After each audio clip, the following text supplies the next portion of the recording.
after the COVID,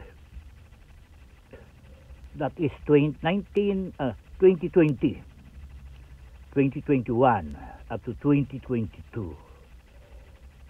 And until now, I am isolating myself. Why? Because, man, I have a lot of things to do and have to finish. That's the reason this Bible dictionary is priceless, because there's a lot of things here that the knowledge, understanding, and wisdom coming from God. Man, there's a lot I learned from this dictionary, Bible dictionary. And amen to that. And amen. This is priceless. You know, this Bible, this a new standard Bible dictionary. You know what edition is this? Third edition, 1936. My God, where can you find a Bible dictionary like this? Okay. A new standard Bible dictionary, designed as a comprehensive help to the study of the scriptures, their languages, literary problems, history, biography, manners and customs, and their religious teaching. Okay, now, who are the editors of this 1936 edition of Funk and Wagnalls Company, New York and London? Okay, this is the third revised edition, embellished with many illustrations, plans, and maps. And these are the editors, three.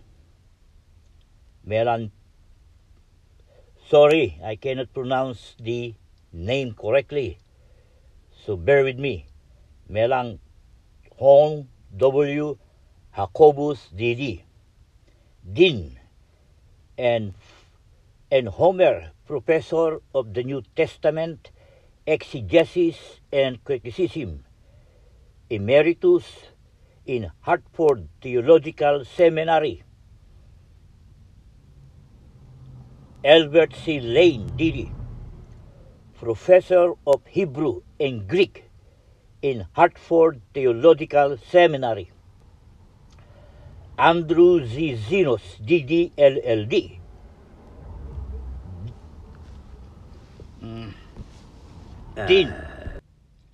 Dean and Professor of Biblical Theology, Emeritus in Presbyterian Theological Seminary, Chicago. Oh, there are 4 editors, I forgot. Okay. With the assistance of Elmer J. Cook, Bill H. Oxon, PhD, in association with American, British, and German scholars. Third edition, embellished with many illustrations, plans, and maps. Funk and Wagnalls Company, New York and London, 1936. Okay? All right. This is really a very rare dictionary, in which I do appreciate it, because we can have here something that is not yet, or even could. Since this was published 1936, third edition, there's a lot. We can have here a very, very pure and not yet contaminated or revision about what really a church is. Let me read this for the original stuff. This was written by Melanchthon W. Jacobus and Andrew C. Zenos. Let me read what they have written here. For the first time since the dictionary was undertaken, the editorial staff has been invaded by debt. In the spring of 1929, not long after the second edition was issued, Dr. Edward Everett Nurse was taken from us after a distressing illness of almost 2 years. You see, the enemy and even the devil is doing something for this dictionary not to be published, man, but they continue.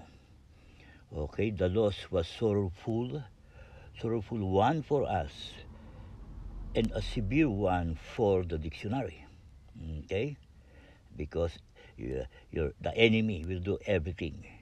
Okay, his wide and accurate scholarship, his quiet enthusiasm for the work, his tireless industry in all the labor that work imposed upon him, his extended knowledge of those best fitted to undertake contributing articles, his tact and wisdom in the general administration of the editorial affairs were invaluable, not only in the launching of the enterprise but in the maintaining through the rewriting of the second edition.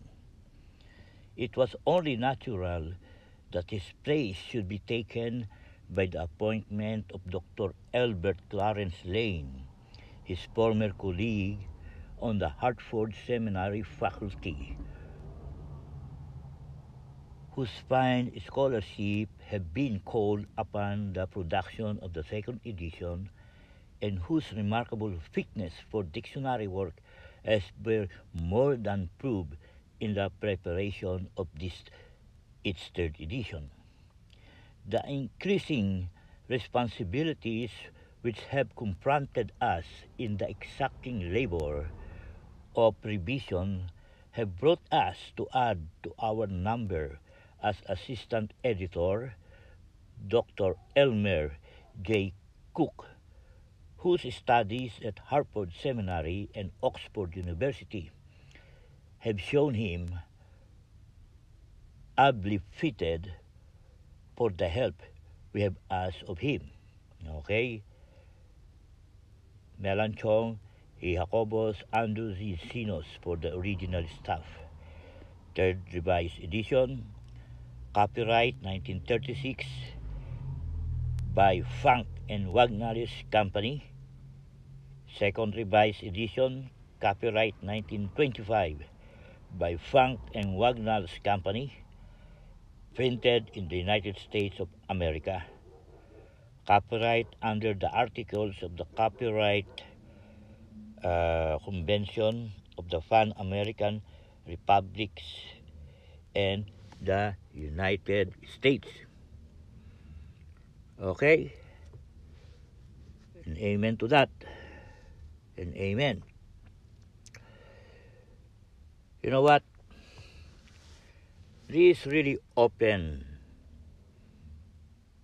my eyes,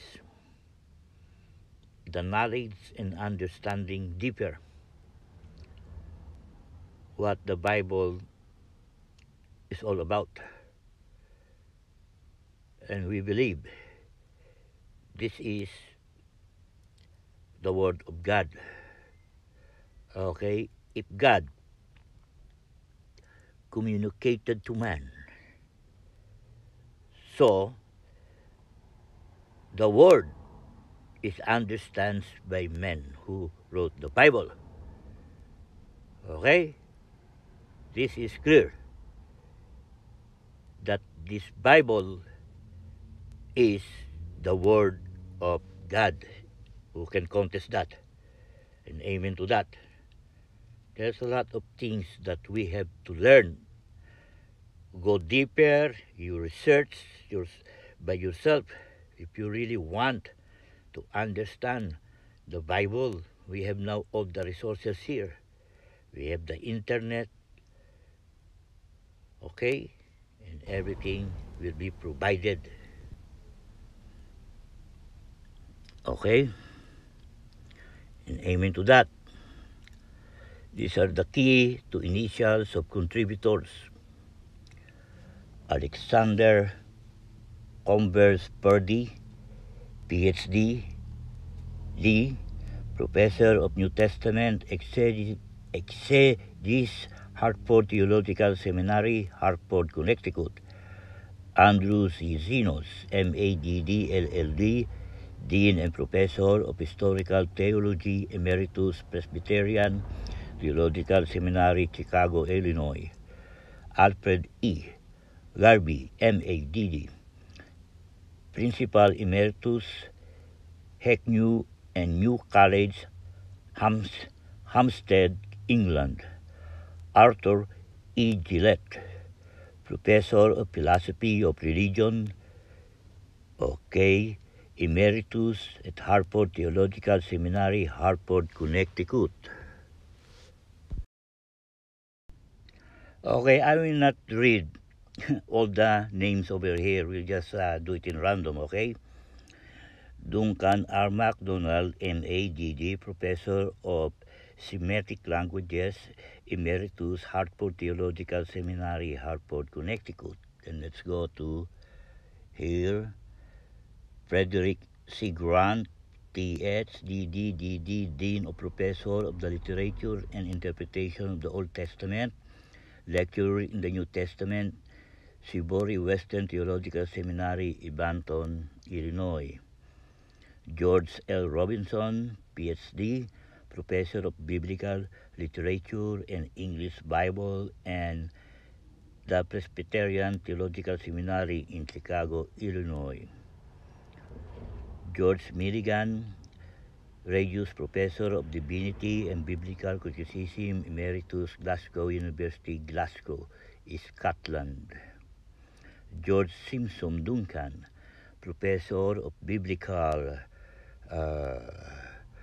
Criticism, St. Mary College, University of St. Andrews, Scotland. Harry A. Kernell, sometime Professor of the New Testament at New College, Edinburgh, Scotland. Hermann Gott, Professor of Theology, Emeritus, University of Leipzig, Germany. Henry G. Dorman, Professor of Gynecology and Dean of Medical Department, the American University of Beirut, Syria. Hugh McIntosh, sometime Professor of Systematic Theology, New College, Edinburgh, Scotland.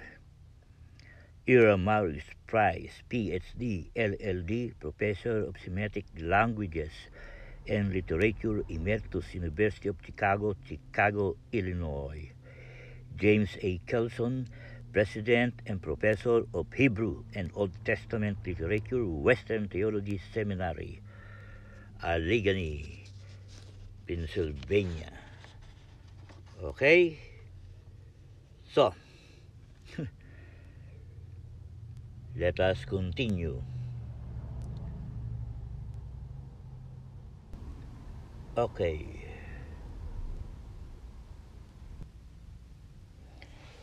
James Denny, late Professor of New Testament Language, Literature and Theology, United Free Church College, Glasgow, Scotland.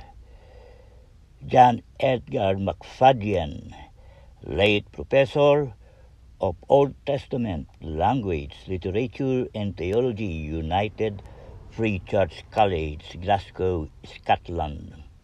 So everybody here have PhD, MA, master's degree, man. These are all well-educated people, okay, with doctorate degree from different universities and masters.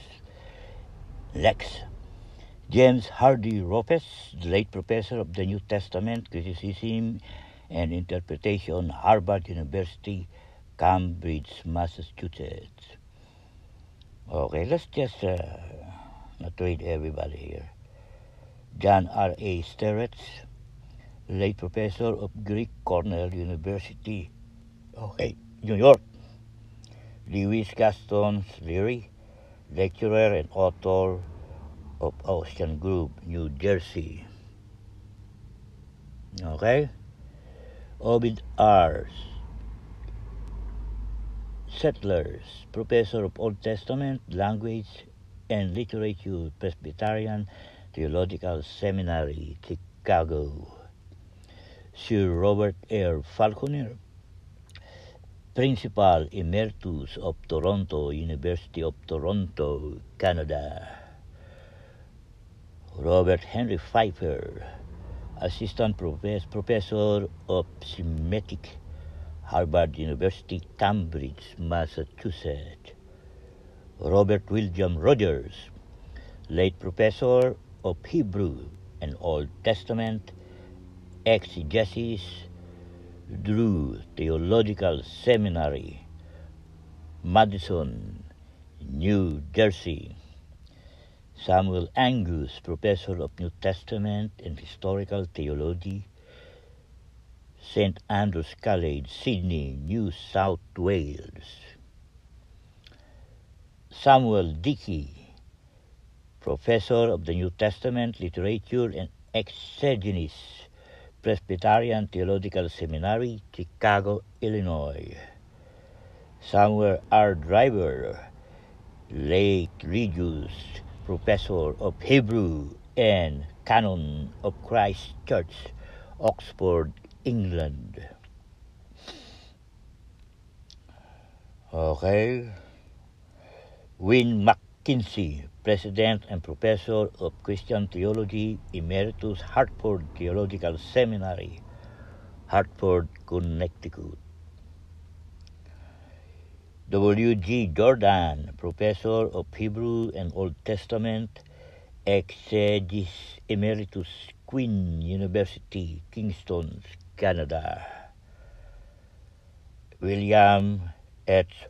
Worrell, Professor of Semitic and University of Michigan, Ann Arbor, Michigan. Wilhelm Nowak, late Professor of Old Testament Exegesis in the Theological Faculty, University of Leipzig, Germany. W. Sunday, late Lady Margaret, Professor of Divinity and Canon of Christ Church, Oxford, England. So we are almost there. Waldo S. Pratt, Professor of Ecclesiastical Music and Hymnology, Emeritus, Hartford Theology Seminary, Hartford, Connecticut. James Stevenson Riggs, late Professor of Biblical Criticism, Auburn Theological Seminary, Auburn, New York.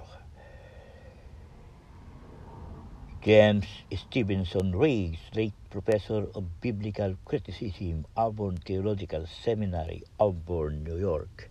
Okay? And amen to that. And now let's continue. The preface. In 1909, there was published by the Funk and Wagnalls Company a Standard Bible Dictionary under the same editorship as controls the present book.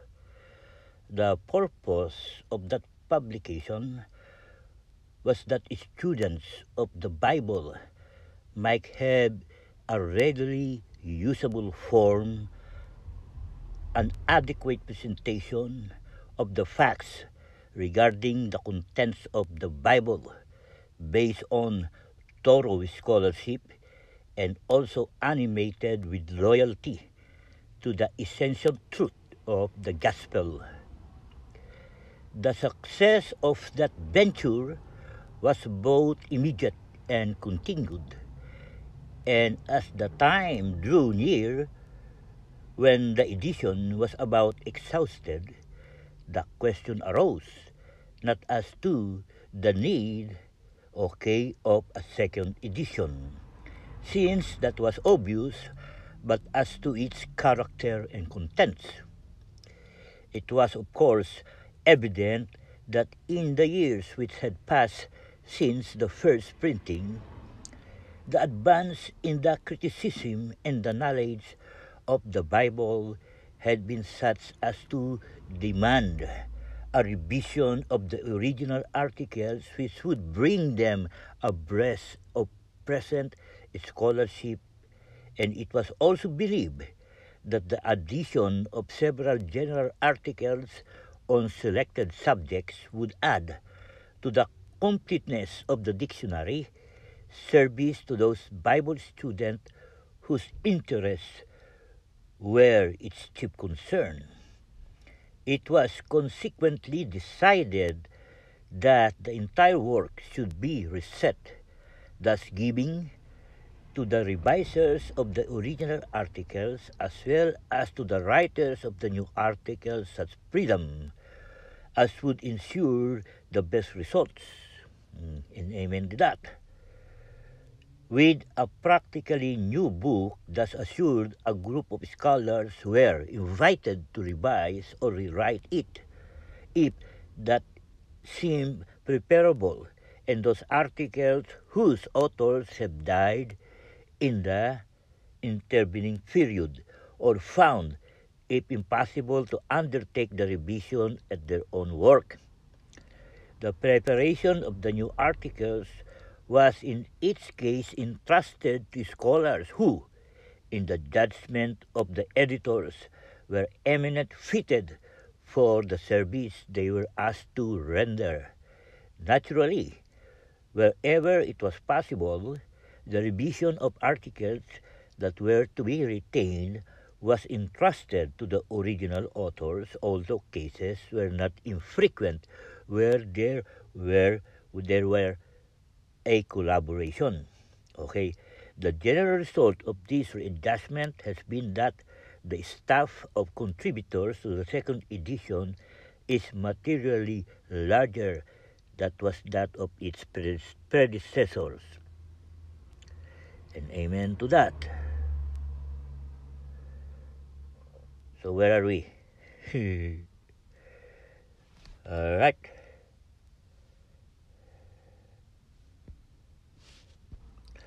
Okay, let's continue. The problem confronting the editors in this new edition of the dictionary is the same as that which they were faced with when they undertook the preparation of the original work. To solve it, there must be an understanding of the material with which the dictionary has to deal in appreciation of the constituency to which it is to minister, and an intelligent comprehension of the critical position to which its purpose commits it. All right. The material with which an English Bible dictionary has to deal is necessarily the contents of the English Bible. The English Bible, however, is simply a version, and behind its English terminology are the Hebrews, Aramaic, and Greek originals. That's the reason it's important to know the Hebrew and Greek language. As the consequence, the dictionary, while it reproduces the words and phrases of the English Bible in its titles, must treat them primarily with the reference to the Hebrew, Aramaic, or Greek terms which underlie them. In brief, its task must include the explication of a terminology drawn in the first place from the English Bible, but not from the point of view of English philosophy or etymology, but from the point of view of the underlying terminology of the originals.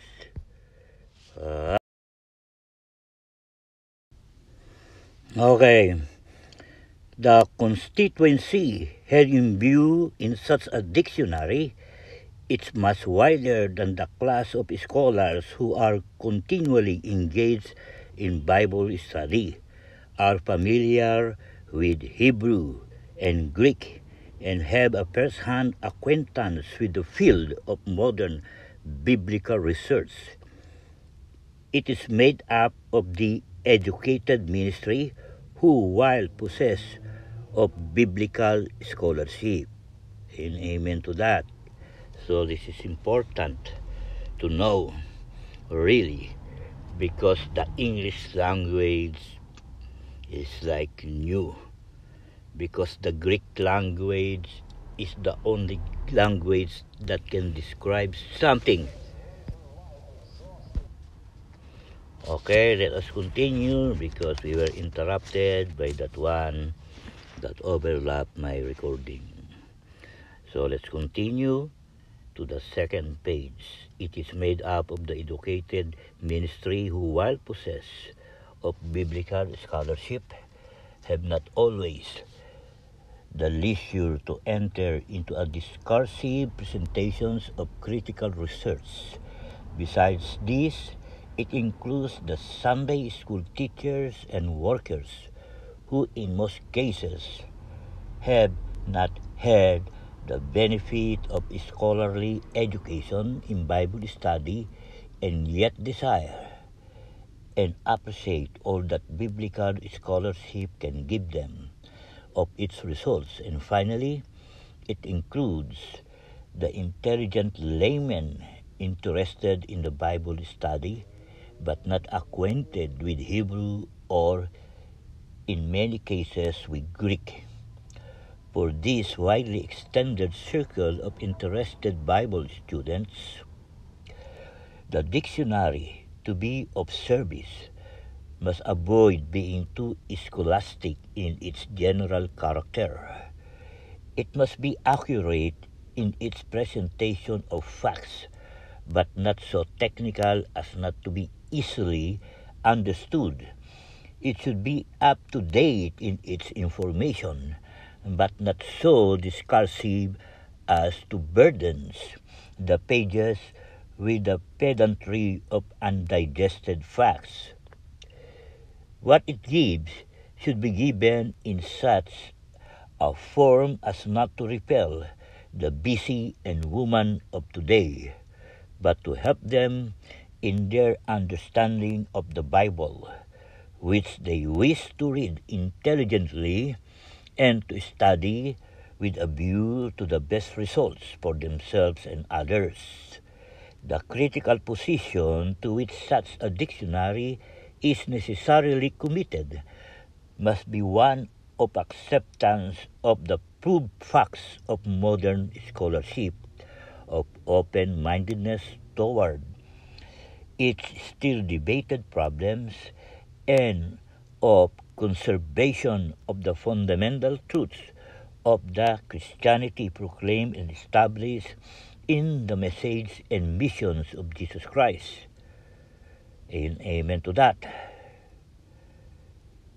The constituency to which the dictionary appeal is not to be helped by an apologetic method that ignores what reverent critical scholarship has brought to light regarding the books of that Christian religion, nor is it to be served by a radical spirit so enarmored of novelty and opposed to tradition that it would seek to establish a new religion on the ruins of the historical facts of Christianity.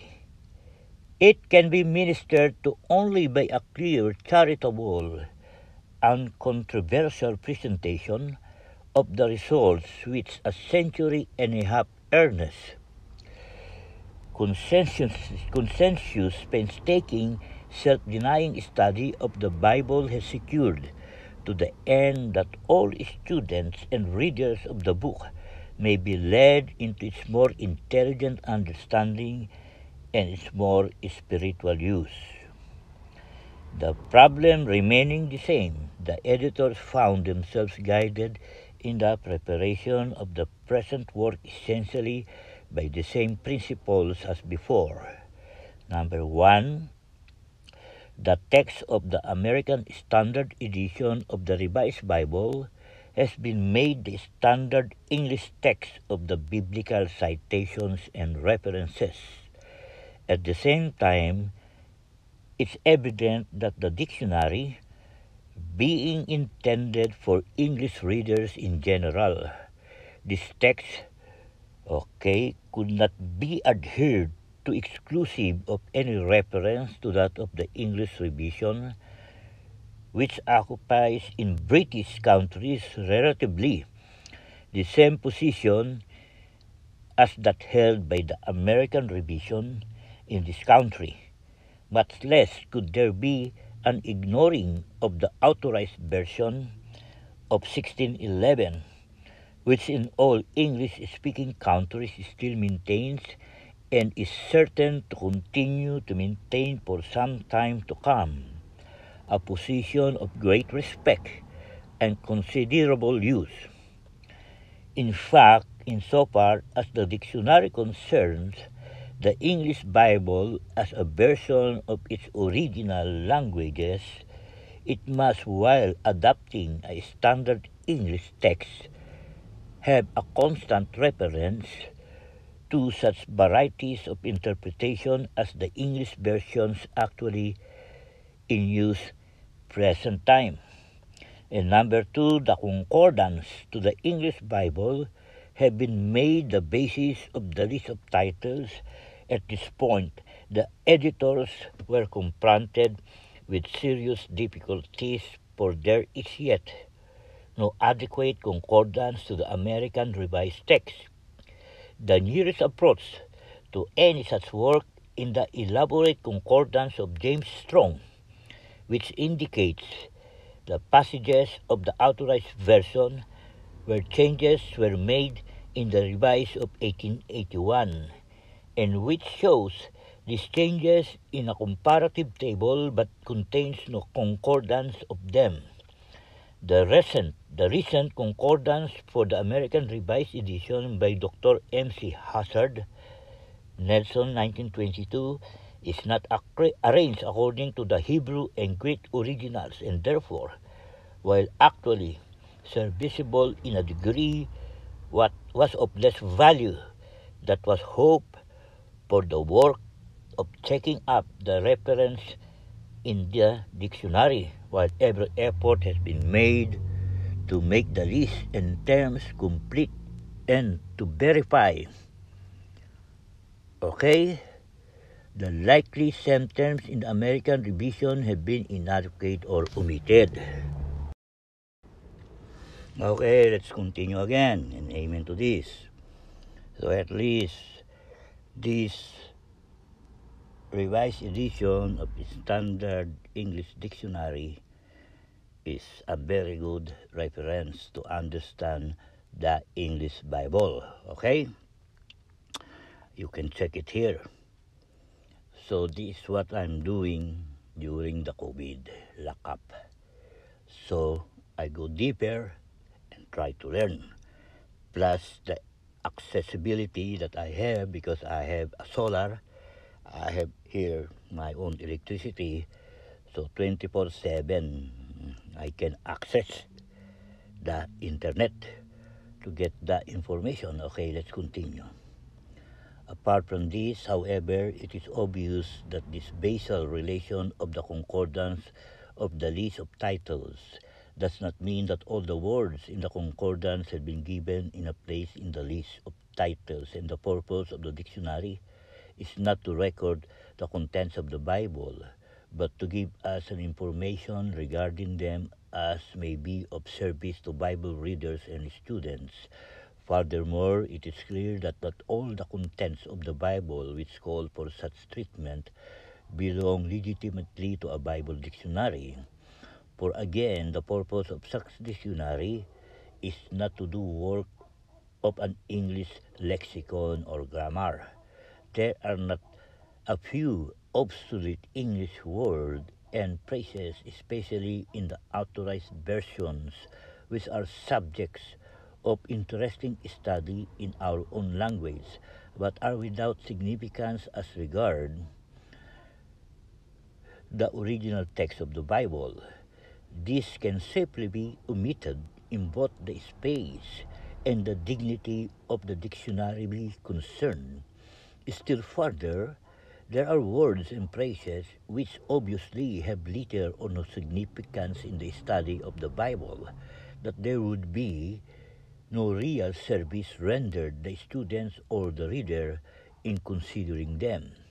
The dictionary is not intended to do work of the general English commentary and any more than of the general English lexicon. With these exceptions, however, the effort has been to include to the list of titles every term in the American revision. Letter A. This being the working list, it will be found as a matter of fact that its larger parts consist of names of persons and places. These resolve themselves into two classes, the more important and the less important. As to the latter case, it has been impossible to many cases to do more than record the Bible statements, there being nothing known beyond them. But even in doing this, the endeavor has been to place these statements in the critical connections to which they belong. The purpose of the dictionary being not simply to gather Bible references, but to present results of scholarship wherever they have been secured.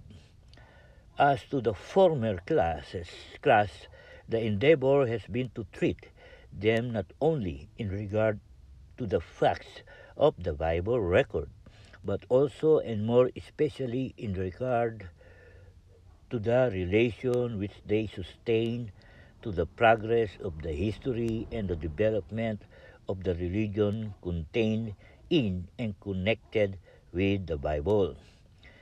This, the editors believe, will be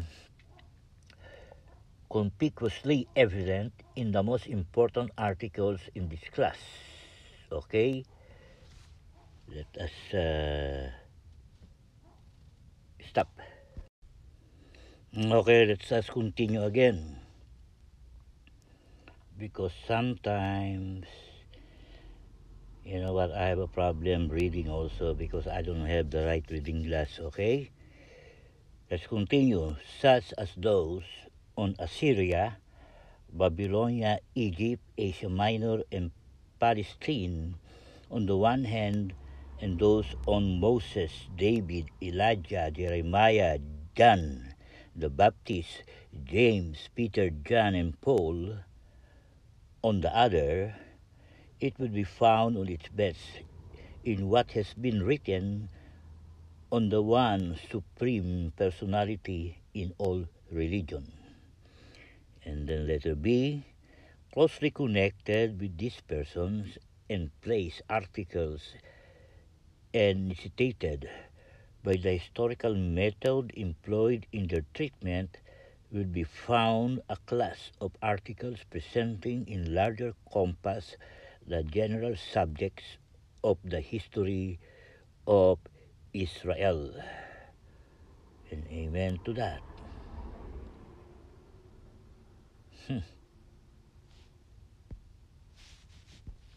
Okay, the religion of Israel, social development, Semitic religion, Greek and Roman religions, ethnography and ethnology, and the results in excavated and exploration with the specific discussion of the politico-religious parties of the New Testament times and the religious thought of life and institution of the Jewish people. Okay, let us see. Conversely, in the direction of the details of the people's civic and domestic life, the reader of the dictionary will find articles on such subjects as crimes and punishments, law and legal practice, family and family law, marriage and divorce, money, trade and commerce, agriculture, artisan life, disease and medicine, and comments.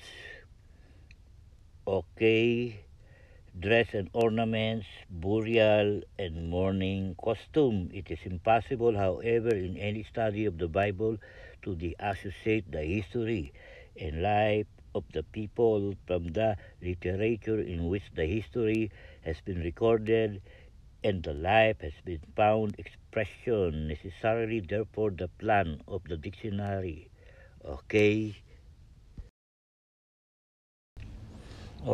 has included in the discussion of the origin, composition, and characteristics of the Bible writings, together with those of the Apocrypha and the more important writings in the apocalyptic literature. In the treatment of these writings, the editors have been influenced by consequently not so much to enter into the details of the critical problems involved, as rather along with a plain statement of the critical facts which scholarly investigation has been brought to light to unfold the significance of the writings to their connections with the history which they record and the teaching which they present. Amen and amen.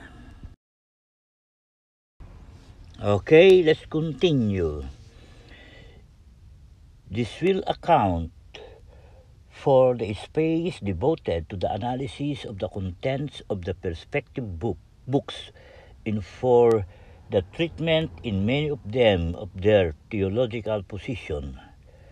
With the treatment of the biblical books, naturally, is connected a treatment of the languages in which they were written, of the texts in which they have been preserved, and or their collections into the canons of the Old and New Testament.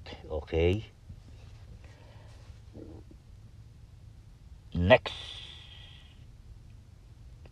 From such a treatment of the biblical literature, it follows that there must be some specific presentations of the religious teaching of the Bible as a whole.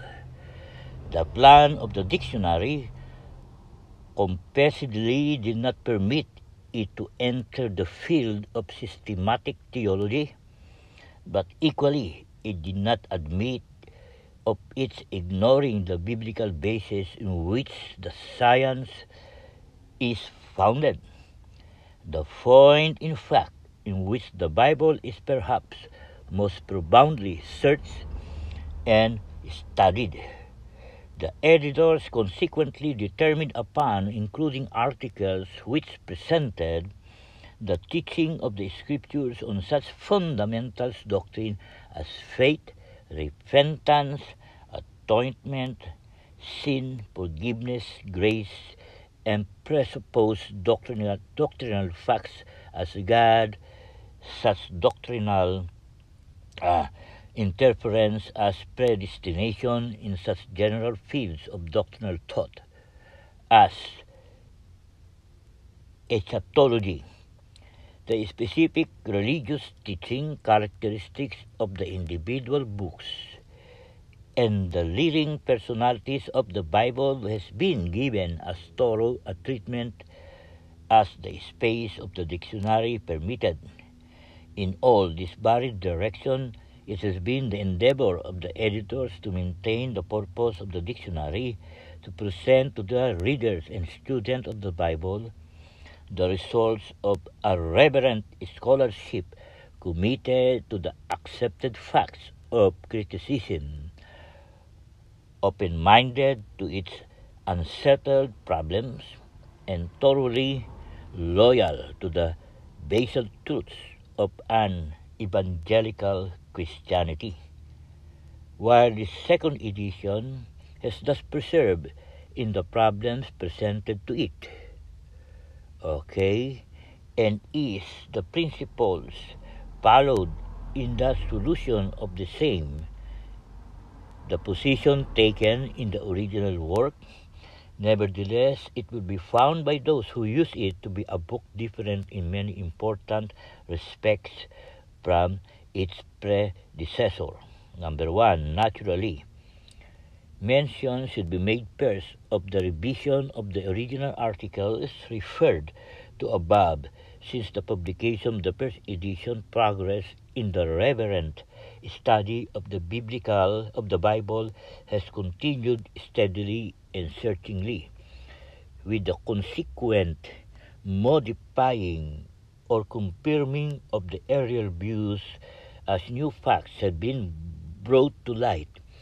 It is this progress of scholarship that has been the first concern to the revising of the articles of the first edition in order that the readers of the editions may be served today as they were by the former book with the facts of the Bible as now understood. This revision has in some cases meant the complete rewriting of articles, particularly where the revision was entrusted to someone other than the original contributor. The different views often obtained with different writers and the fullest freedom consistent with adequate scholarship have been granted to be revisers as we granted to the original writers. However, where new writers have been asked to revise the work of others, they have been selected because of their sympathy with the general position of the original authors. It has also been constant aim in the present work to restrict the contents of the revised articles more narrowly to their connection with the Bible. For example, okay?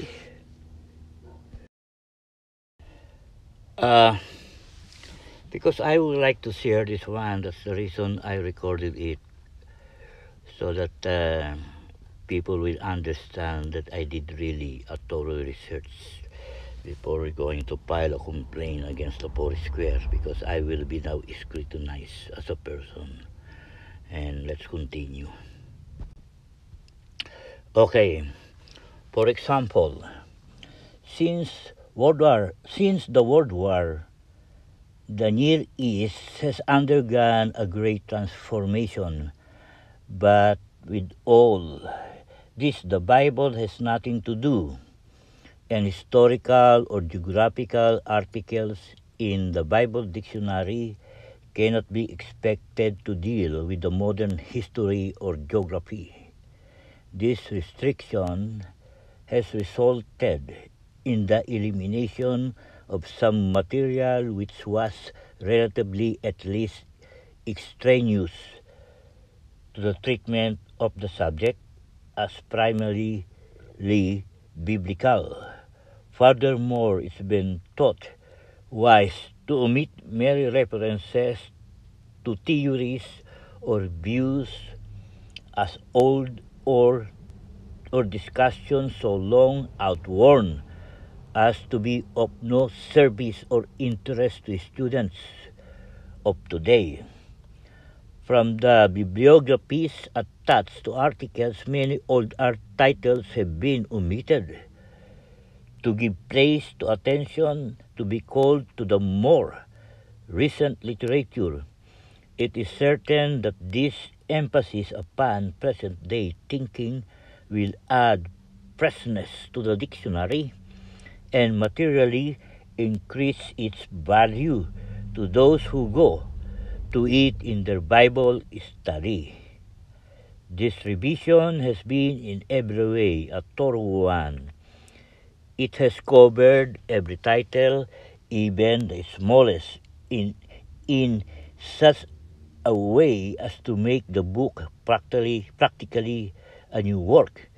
It has of course been possible to use without change considerable material in their first edition, especially in registering of the occurrence of the biblical usage or proper names and technical terms. It was found also that there was a little call for change in the treatment of many titles, which, though the subject of more or less discussion during these last 15 years, were dealt with so thoroughly in the original work as to need only a slight alteration in order to bring them up to date. And amen to that. Let me rest first, because you know what? I want really to share this to everybody. That's the reason I'm trying to, man, even though, English language is my second language, but sometimes reading it, man, even though, even Americans, okay, even though they went to school, sometimes they have hard reading also the English grammar language. And amen to that. That is the reason also. You know what? Chong Torres is so arrogant. He even asked me if I went to a university. Man, you know what I told him? I'm illiterate, no read and write. Stupid man. Anyway, just to find out I have even a higher education than him. When I backtrack him about his knowledge, his education, he did not even went to a Bible seminary, to taught a seminary. Yeah, his father went to a seminary. Anyway, let's continue so that these people will know who we are. Number 2, mention has been made already in the fact that the present book contains a number of new articles on important subjects which it is believed greatly enhances the value as a Bible dictionary. Of these new articles, special attention may be called to the two that are placed at the threshold of the dictionary on the approach to the Bible by the two distinguished scholars whose initials are attached.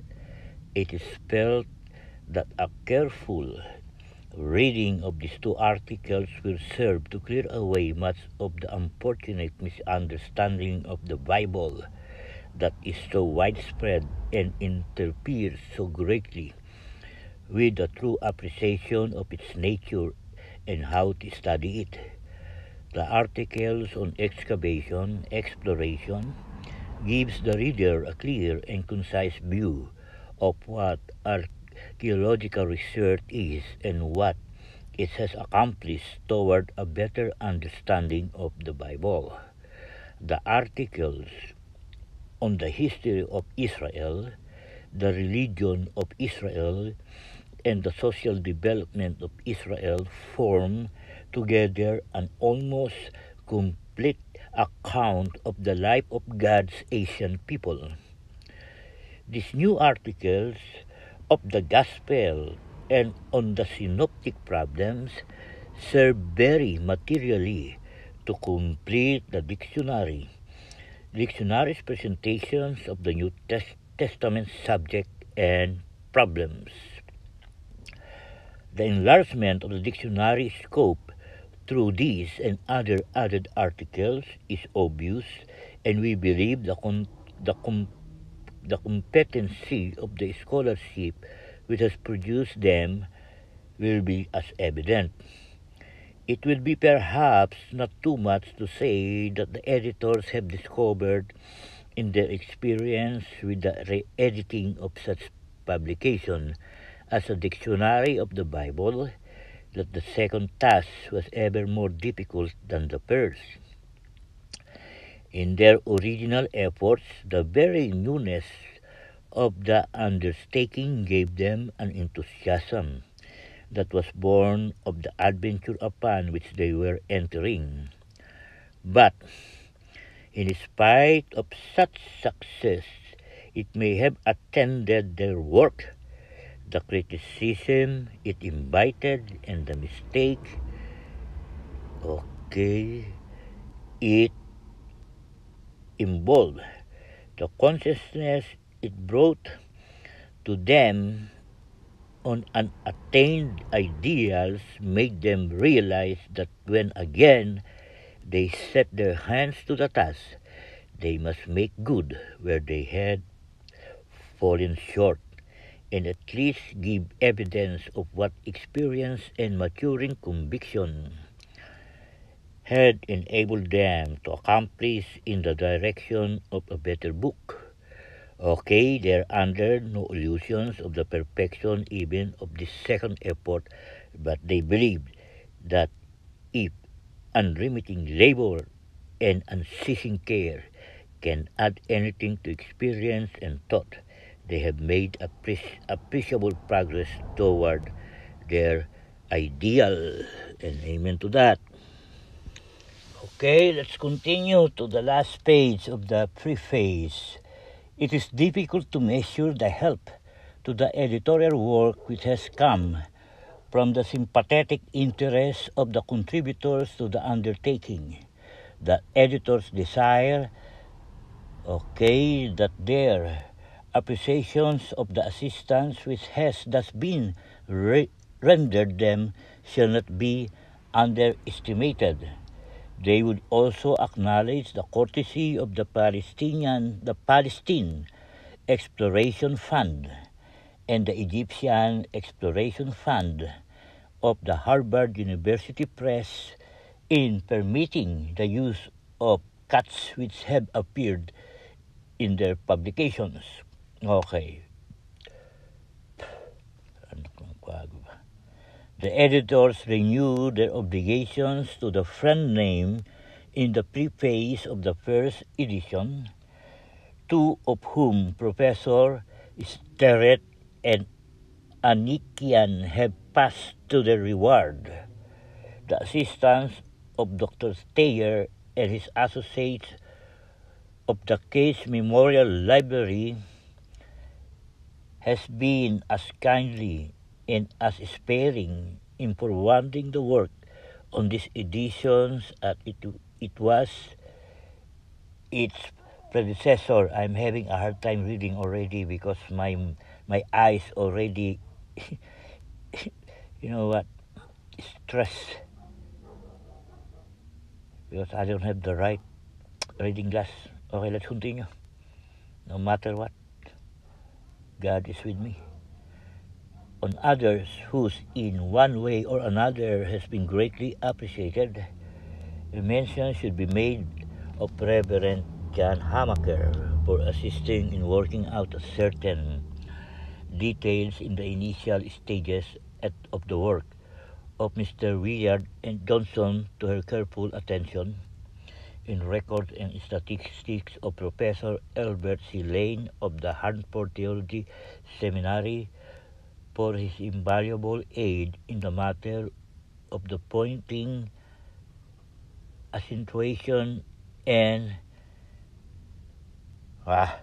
transliterations of the Hebrew and Greek terms. Okay, my eyes is giving me a hard time reading.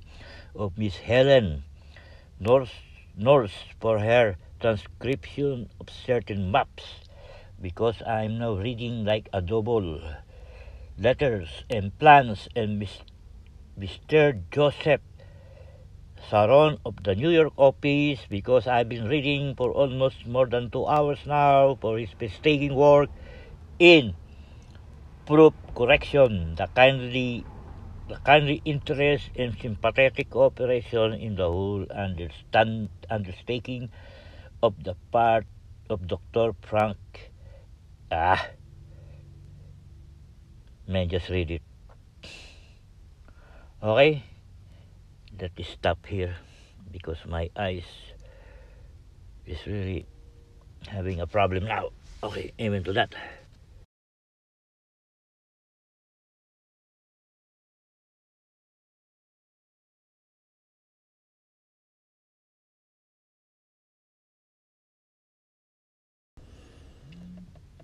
Okay, and amen to this. Okay, I'll just end up over here, and maybe tomorrow we will continue. And this is Brother Ephraim Tejaman. This is my new uploaded video and sharing it in the Facebook.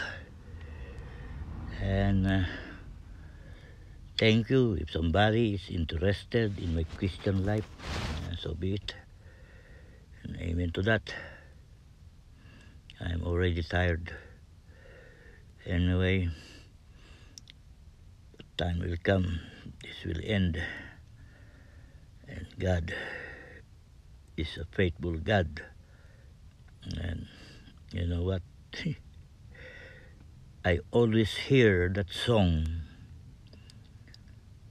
The Goodness of God,